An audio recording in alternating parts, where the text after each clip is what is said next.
Hello everyone, hope you are doing well. Myself Samshir Khan, InfoSec trainer and team member of HospConnect.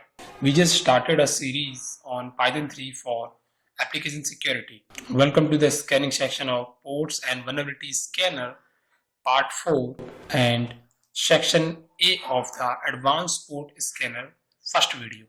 So today we will start advanced port scanner first video, that how can we improve our program to make advance and more features just like this. So as you can see a more tools and map, we can see that we can provide a particular IP address and then -p for port number 21, 22 and range of IP address just like 1 to 10 and many more options, -host, and then we can define our IP address. So this is the most advanced features in today's tools. So we will trying to make this type of tool using Python 3. For this advanced feature, we need to use another module called argparse, that means argument parser. So I'm gonna write a new file for my advanced port scanner. The name of this port scan 4. Yeah. So let's first start with the shebang line.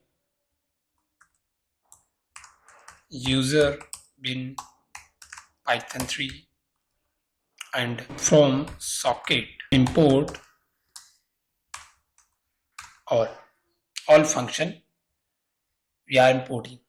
Now import the module name argparse. This is the module which we will use to take an argument from the user as an advanced feature, command line argument. This module will help us to take a command line argument from the users. So now import another module, this is called threading. We also use a threading. I will tell you what is threading. Import stuff. So let's create and define the function. Name is main function with the help of keyword def, and create a main function for takes argument from the user. User will pass IP address and port numbers. So we will use a parser module. Here parser is a variable. In this variable pass the argparse.argument parser function. In this function define a prog variable which hold the program name, a tool name. So our tool name, we can define our tool name as to show the user when the user run the tool with the check the help menu, the program will show any tool name just like a advanced scan.py, right?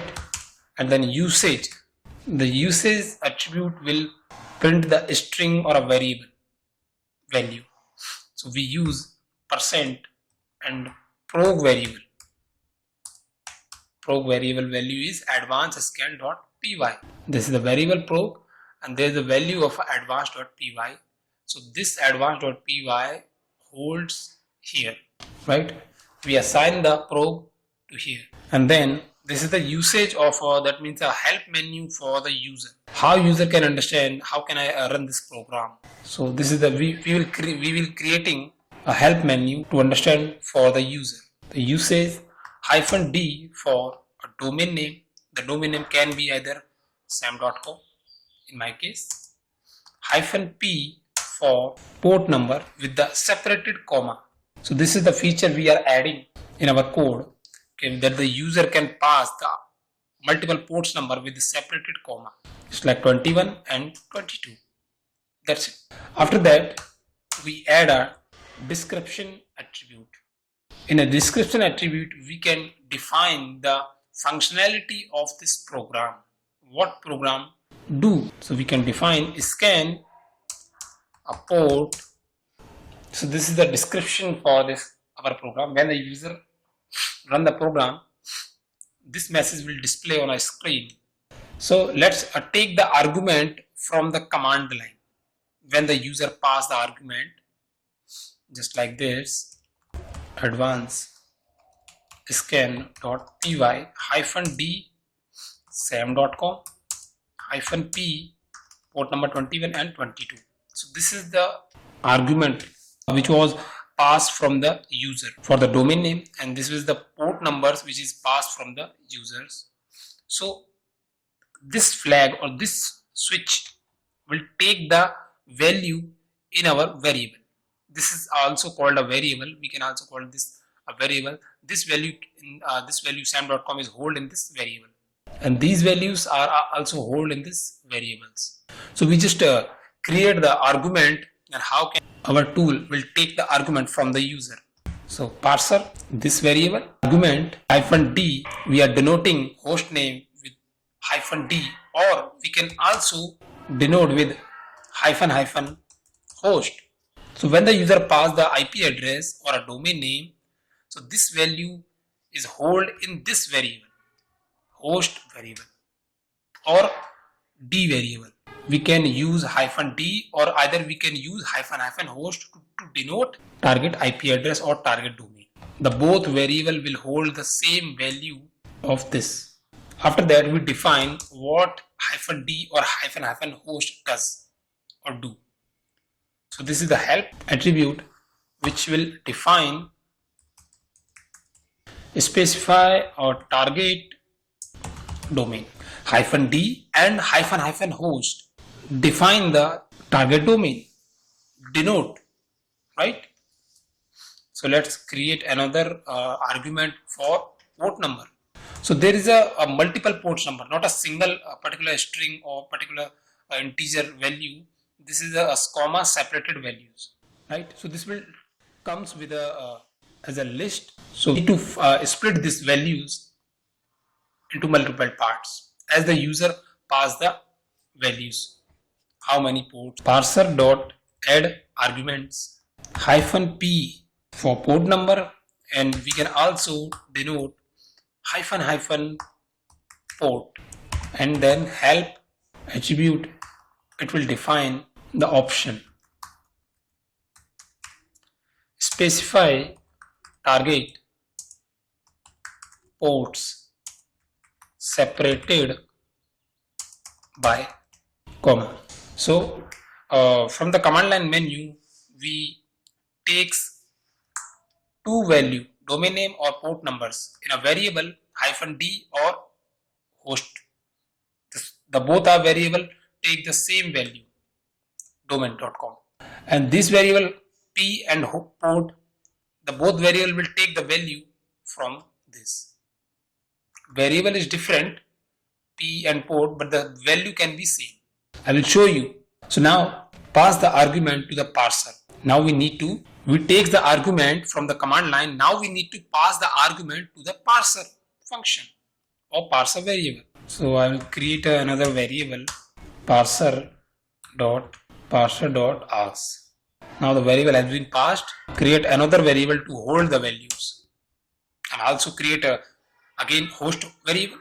So args dot host, take the value from the args dot host. So in this particular object, there is a value called domain or IP address will assign into the host variable again. And ports variable hold multiple port, args dot port. So this will host will taken from this, and this port will taken from this. This is the new variables which I will create, but this will I taken from this. So now in a port variable, there is a multiple port with the separated with a comma. So we need to split every port. Create a string, convert into a string, and then split from comma. After the comma, split the value or divide the value. So now if a host is equal none, if the user did not enter any domain or IP, or in the index value of a 0, when the user did not enter any port number, this is the index value 0, this is the index value of 1. Ports indexing value 0, that means 21. Ports indexing value 1, that means 22 port number, right? If a user did not enter at the position of indexing value 0, then print parser dot usage. After that, exit from the program. So that means why we write a if condition. If the user did not enter any argument to scan, the program will return or print the parser dot usage attribute. So the usage attribute is this. The program will show to the user that let's see how we can use this program. To help menu, it will show automatically help menu to the user. Oh, is there a mistake here? I think equal none. Now everything is good. So let's call the main function, right? So I call the main function and let's see how the program is. So I just entered this help menu. How can we use this program? But not properly. So let's check hyphen help menu. So now you can see that it will print a well-defined automatic generated help menu with the help of argparse module.